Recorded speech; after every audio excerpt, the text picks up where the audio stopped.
Hey tout le monde, j'espère que vous allez bien, je suis ravie de vous retrouver dans une nouvelle vidéo parce que ça fait quand même pas mal de temps que j'ai pas filmé et je me voyais mal arriver comme ça, vous mettre une petite vidéo de mes voyages et tranquille, enfin non, j'avais juste envie de me poser, vous parler, de vous raconter un peu ce qui s'est passé. Alors cette année, j'ai fait un voyage extraordinaire avec une amie à moi.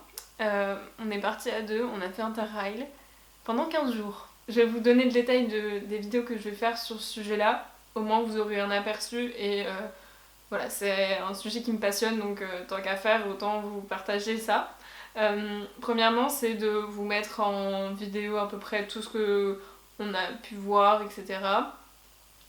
Et dans un second temps, de mettre dans des petites vidéos, par exemple 2 jours à Zurich, 3 jours à Vienne, des petites vidéos sur ce qu'on a fait là-bas, où on a dormi, où on a mangé, comment ça s'est passé, etc.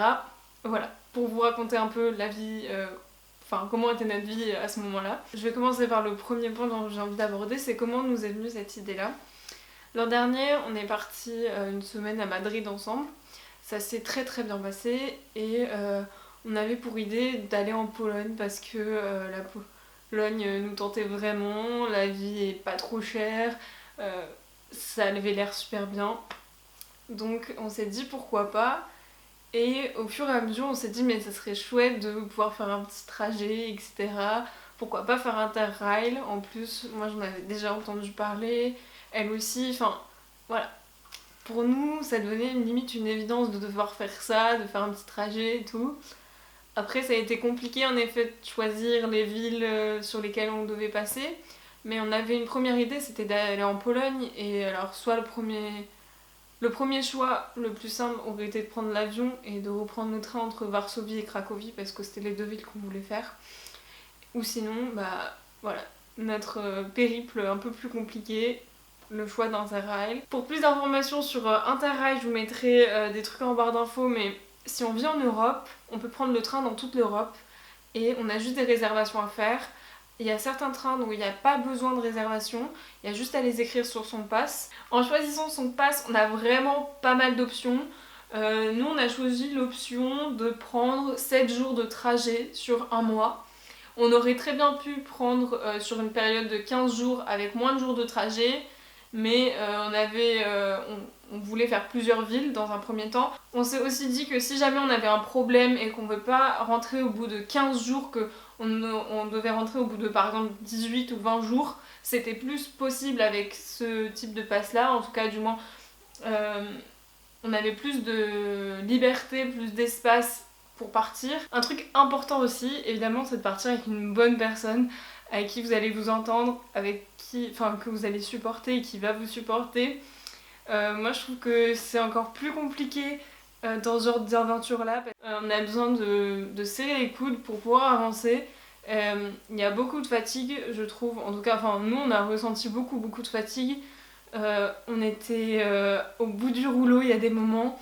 Et on a besoin qu'il y ait quelqu'un qui nous réconforte. Un truc important qui nous a bien aidé, c'est d'être organisé et d'avoir programmé notre programme à l'avance. Plus ou moins, parce qu'il y a quand même des bugs qu'il peut y avoir pendant le trajet, surtout avec les trains. Mais pour nous, c'était important de partir et de savoir où on allait dormir le soir. Certains arrivent encore une fois à partir et à programmer leur hôtel le jour même. Pour nous, c'était pas possible, c'était impensable. Pareil pour les trains, le programmer 2 jours avant, enfin non, ça nous... Non, franchement, on n'aurait pas pu et je pense qu'on aurait encore mal dormi et encore été plus crevé par ça, mais certains arrivent à faire ça et franchement, encore une fois, je les respecte parce que je serais pas capable de faire ça. Quatrième ou cinquième point, je sais plus. Les lieux d'hébergement. Alors on a choisi 3 options, l'auberge, l'hôtel et le train de nuit. Évidemment, il y en a plein d'autres. Vous pouvez par exemple aller dormir chez des gens et ne pas payer, je crois, ou enfin des trucs couchsurfing, je crois. Bref, il y a plein d'options à faire. Nous, on a choisi ça. Les lieux d'hébergement, je vous en reparlerai dans des vidéos plus adaptées à chaque ville parce que c'est carrément différent de... Enfin, voilà, les expériences étaient différentes. Et dans le dernier point que je voulais aborder aujourd'hui, c'est les trains, parce que évidemment, quand on part en Interrail, on fait principalement que du train. Alors évidemment, on peut prendre l'avion, on peut prendre le bateau, on peut prendre le bus pour voyager, mais nous on a choisi de voyager en train et c'était quelques contraintes. Il y a un moyen qui est hyper simple, c'est de réserver les trains sur une plateforme qui est donnée par Interrail. Je vous mettrai le site en barre d'infos si jamais vous faites Interrail ou que vous voulez faire Interrail et que vous voulez vous renseigner. Alors la plateforme est disponible et vous pouvez vous créer un compte que si vous avez un numéro de passe, donc ça c'est un peu plus compliqué, c'est clair. Vous pourrez commander les trains, donc en fait c'est comme un site comme la SNCF par exemple. Vous regardez, vous mettez Paris-Zurich et vous regardez les différents trains qu'ils vous proposent. On a fait le choix de réserver nos trains, mais c'est possible de ne pas les réserver, dans ces cas-là vous ne payez pas. Il y a des correspondances à faire par contre. Donc c'est un peu plus compliqué, des fois en plus il y a que genre 10 minutes d'intervalle entre les deux, il faut faire attention à ce qu'on prend. Écoutez, je crois que la vidéo est bientôt finie, hein. Si vous avez déjà fait cette expérience-là, si vous voulez la faire, si ça vous tente, si vous allez la faire, que vous savez que vous allez en faire, n'hésitez pas à me dire ça en commentaire. J'aimerais bien avoir vos retours là-dessus.